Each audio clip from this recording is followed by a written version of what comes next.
Ready to climb out of your metaphorical cave. Sounds intriguing already. Today's deep dive, we're tackling Plato's Allegory of the Cave. Ah, classic. We've got interpretations coming out our ears, ancient texts, modern psychology papers. Everyone's got something to say about this story. It does seem to have a way of sticking with you. But this isn't just some dusty philosophy lecture, okay? Oh, good. This is about how we see the world right here, right now. So no pressure then. None whatsoever. But, you know, it all starts with a pretty bleak picture, right? Right. People who've lived their entire lives chained in a dimly lit cave thinking shadows are all there is. Not exactly a selling point for a weekend getaway. Definitely not. But why start there? What's the point of these cave dwellers? Well, think about it. Their whole reality, everything they know, it's shaped by these flickering shapes on the wall.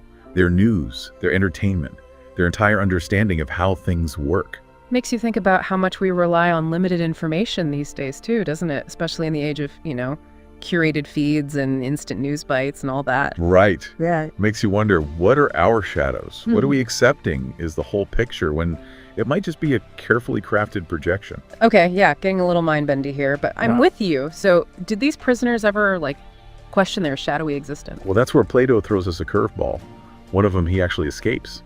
It is. But here's the twist. It's not all sunshine and roses once he's out. Imagine the terror of suddenly being blinded by actual sunlight, of realizing everything you believed was just a distorted version of reality. Yeah, yikes.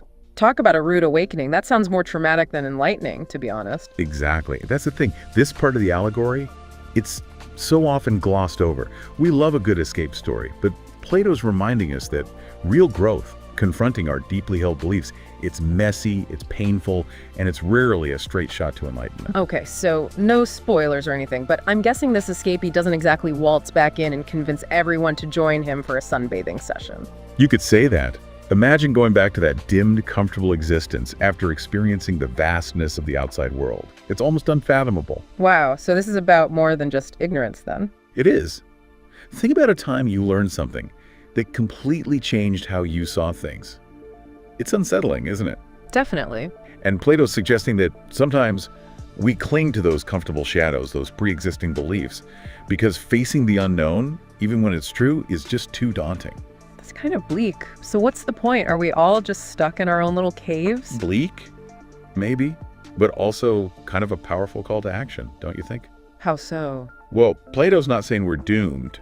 He's highlighting the struggle, right? That pull between what's familiar and what's true. Okay, I see that. It's like he's handing us a flashlight in this metaphorical cave and saying, go on, take a look around, see if anything surprises you. I like that. An invitation, not a condemnation. Exactly. So where does our escape fit into all this? What happens when he tries to share this new reality with his fellow prisoners? Well, just imagine being ridiculed for trying to describe the sun to someone who's only ever seen flickering lamplight, Yeah, I can see how that wouldn't go over well. It's a tough sell. The other prisoners, they don't just reject the information, they reject him. Ouch. That's rough. Right. He's a threat to their comfortable little shared illusion. It's like coming back from an incredible life-changing trip and getting blank stares when you try to explain it to people. It is. You get it.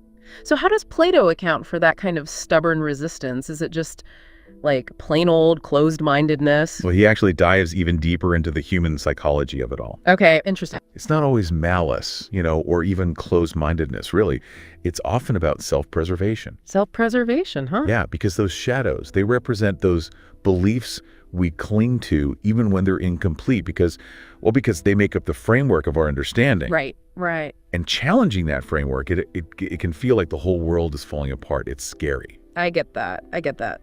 So are you saying there's a bit of that cave dweller in all of us? Oh, absolutely. Rhea. Think about it. Haven't you ever encountered a piece of information, a different perspective, Yeah. and it just didn't compute at first? Sure, yeah. You might have even gotten defensive, rejected it outright because it threatened how you saw things. It's true. It's almost like a reflex, this need to protect our worldview. It is. It's deeply ingrained. But Plato doesn't just give us these prisoners and call it a day, does he? There's that whole shadow puppet show going on in the background. Right.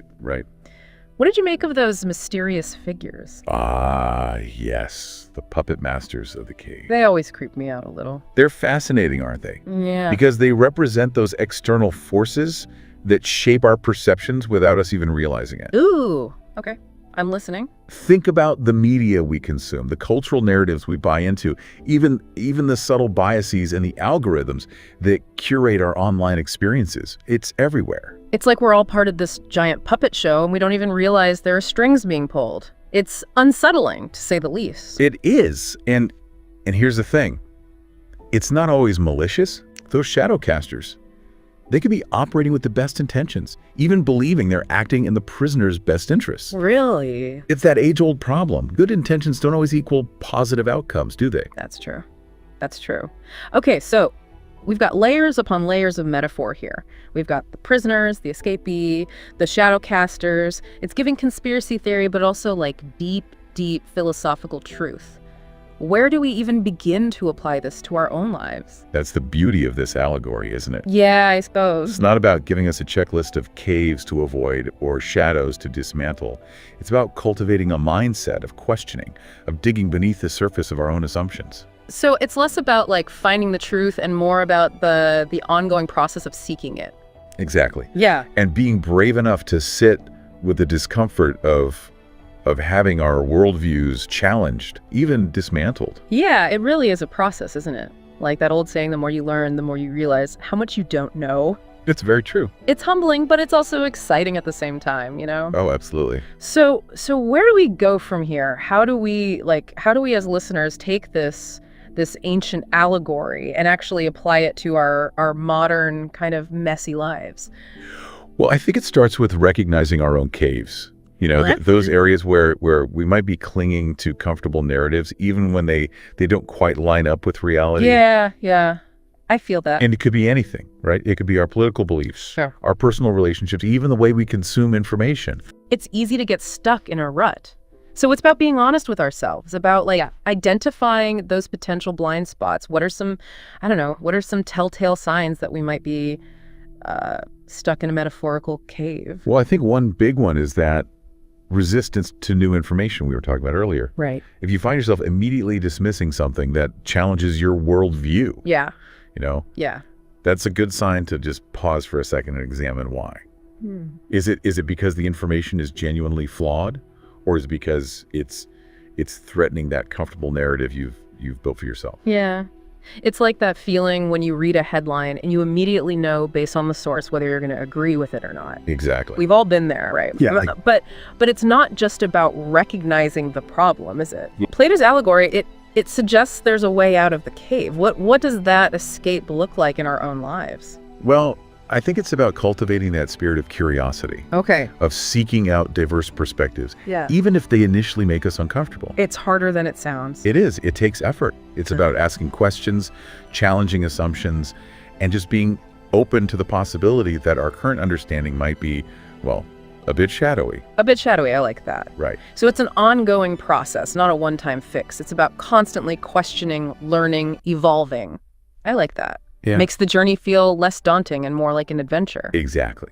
And remember, you don't have to navigate this alone, right? True. That's the beauty of dialogue, of sharing ideas and challenging each other's thinking. Who knows, you might even help someone else escape their own metaphorical cave along the way. There's something really powerful in that. The idea that seeking truth isn't just an individual pursuit. It's something we do together, even when it's challenging. And on that note, I think it's time for us to step out of Plato's cave, at least for today. Indeed. May your journey be filled with curiosity, critical thinking, and the courage to embrace a little discomfort along the way. Couldn't have said it better myself. Thanks for joining us on this deep dive. We'll catch you next time, ready to explore a whole new world of fascinating ideas. Until then, keep asking questions and remember, there's always more to discover.